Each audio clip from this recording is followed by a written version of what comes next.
Hello everyone, and welcome to this video.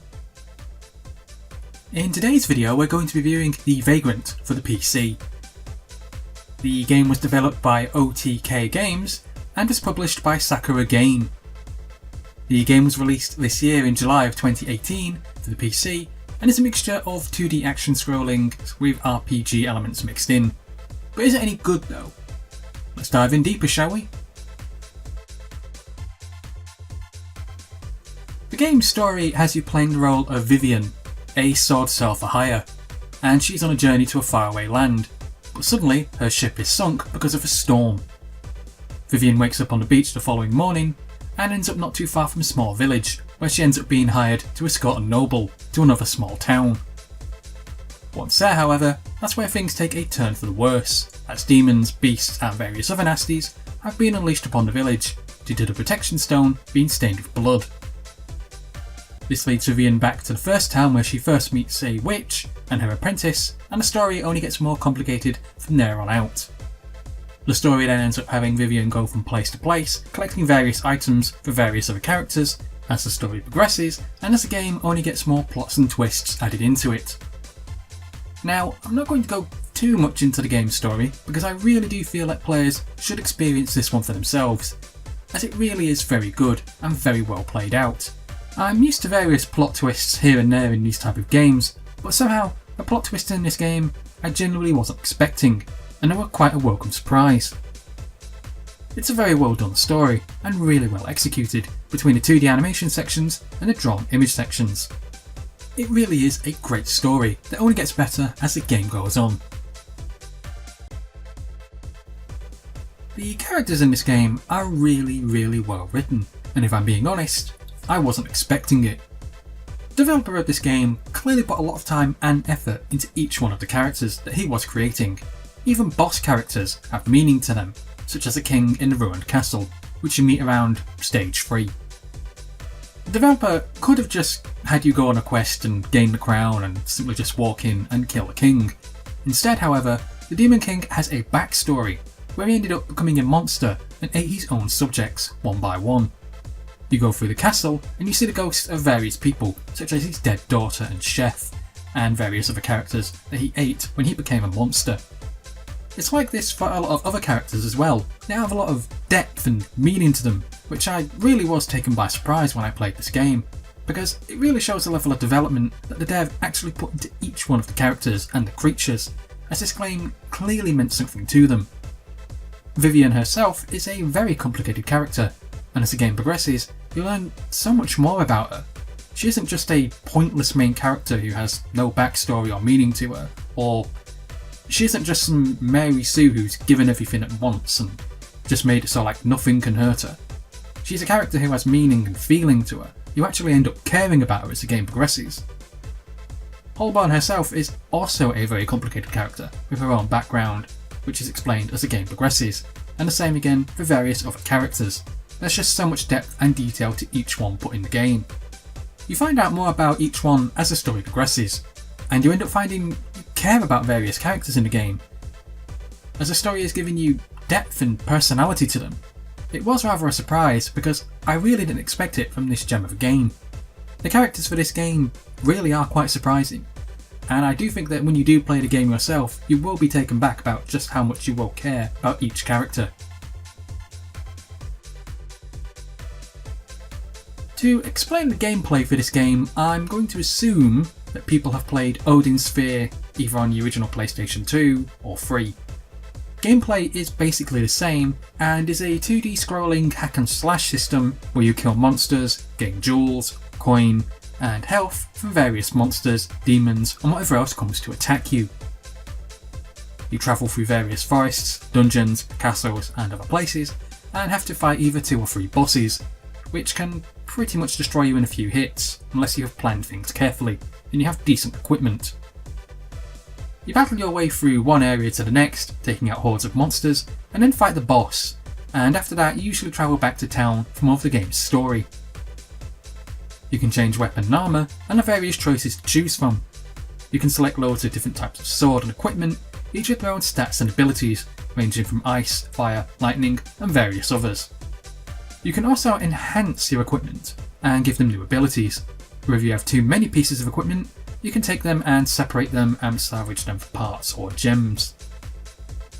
If you don't fancy doing any of that, you can always sell them to the local blacksmith for coin, which you can then in turn use to buy other things, such as meals, which you can use at your campfires, or potions, which can help you regain health. Combat itself can be quite crazy at times, with loads of enemies on screen at once, all out to kill poor Vivian. Thankfully, however, Vivian has a huge array of moves which she can learn to help her win the tide of battle. As gameplay progresses and you gain more mana crystals, you can then use these to open the game's skill menu, unlock various abilities which should help Vivian stay alive. You can learn various moves such as the ability to dodge in the air, jump in the air with shattered attack which knocks enemies back, or do an aerial dropkick, and various other moves. However, learning all these abilities does cost mana crystals, and you're going to need a lot of them in order to learn everything that you're going to need in order to stay alive. All I can say about this game's graphics is that they are simply and utterly amazing. This company is not VanillaWare. Yet this small group of people who came together to make this game looked at games like Princess Crown, Odin Sphere, Dragon's Crown, and went, "We want our game to look as good as this." And they followed in their footsteps. Honestly, you wouldn't think that it would be possible, but after 1 hour of gameplay, you quickly realise these guys have nailed it. Appearance wise and gameplay wise, they have gotten everything right with this game, because it really does look and feel exactly like these other past games. I honestly do feel as if I'm playing the spiritual successor to Odin Sphere when I play this game. The colours in everything from the characters, the monsters, the backgrounds, the foregrounds, everything, it just looks the exact same way. It just looks and feels the same as the animation that VanillaWare does with its games. To think that this small developer made a game as beautiful as this from scratch is simply astounding. However, I do want to mention the game's animation style, as following suit with the same type of style that VanillaWare uses for its characters are drawn or designed in a certain way. Now, this isn't anything new, as this sort of style of animation has been around since the Sega Saturn era, but even today you still get some people giving it grief, and I honestly don't understand what on earth is their problem. If you don't like the style and animation, then why the hell play it? Trigger yourself and then moan and bitch about it. It's like me going to watch a Kathleen Kennedy film when I know it's going to be absolute total shite, and then I watch it, I trigger myself, and then I bitch and moan about it. Logically speaking, if anyone has a problem with this style of gameplay or animation, why would you play it only to trigger yourself and then moan at everyone else who's okay with it? It's rather pathetic really, because this game's graphics are nothing short of amazing, yet you find idiots all over the place basically moaning about the fact that Vivian isn't wearing much, or that other characters have what's called style and fashion sense. The fact is, Vivian isn't a Mary Sue, nor a weakling. She is a sellsword by trade, and makes a living from her blade. She's trained for combat, and carries a big sword, and has a body of an Amazonian. Now, I don't know about you personally, but I wouldn't mess with her. Yet, all people seem to be focusing on is her chest. It's ironic really, because I don't see these same people who are moaning about various other characters, such as Cammy in Street Fighter V, or how Blaze Fielding's breasts in the new Streets of Rage game seem to have gotten bigger, and she seems to have gotten younger. The fact is this, the game's graphics are beautiful, and with them running on the Unreal Engine, they only look and feel even more beautiful. The game runs very smoothly, and I never had any problems with this on my GTX 970 or my GTX 670. It's a very well made game, with lots to offer, and I'm pretty sure that anyone who makes a purchase of this game, after a few hours will fall in love with this game's style of animation.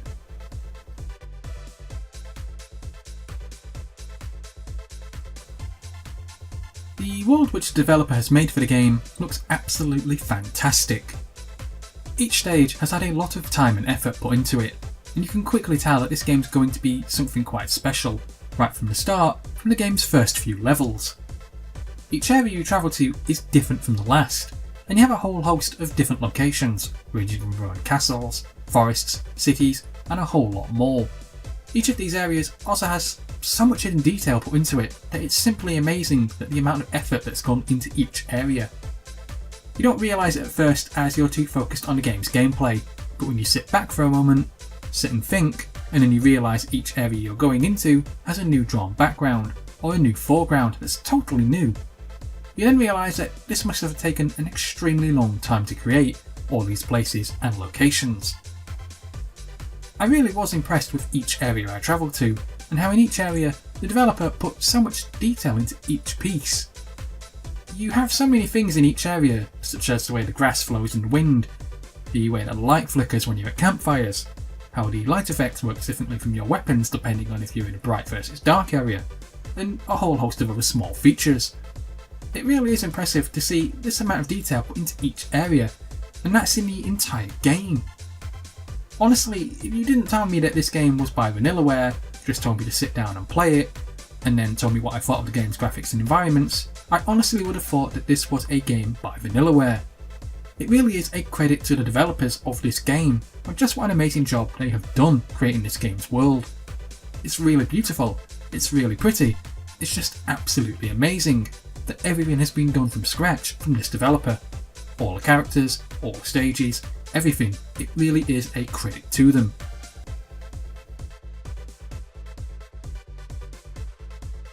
If you're wondering about if you should buy this game or not, if you like past games like Princess Crown, Odin's Sphere, Dragon's Spear, Dragon's Crown and various others, then yes, it's seriously worth the purchase. It's an absolute gem of a game on Steam, and it is a brilliant experience.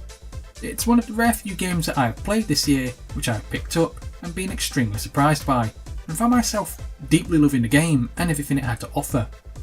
I really do hope that many more people who see this review will look at it and then decide to give this game a go and a purchase, because it really does deserve to succeed, because it really is a fantastic game. It is a shame because I don't think that this game gets the recognition it actually deserves. It is an amazing game with a great story, great characters and great gameplay to offer, and it only gets better the more you progress in the game. There isn't any real reason not to own this game either, because usually the game costs around $3, if that. And it's been on sale about 2 or 3 times now I think, since its official release back in July. And when on sale, it's usually on sale for less than $1.50.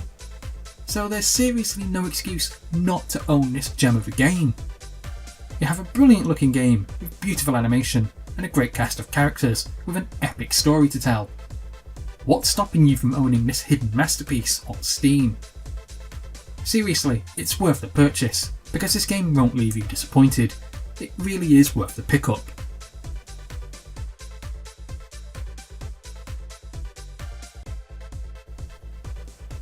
Well, that's it for this review guys. Thanks for listening, thanks for watching, and please subscribe.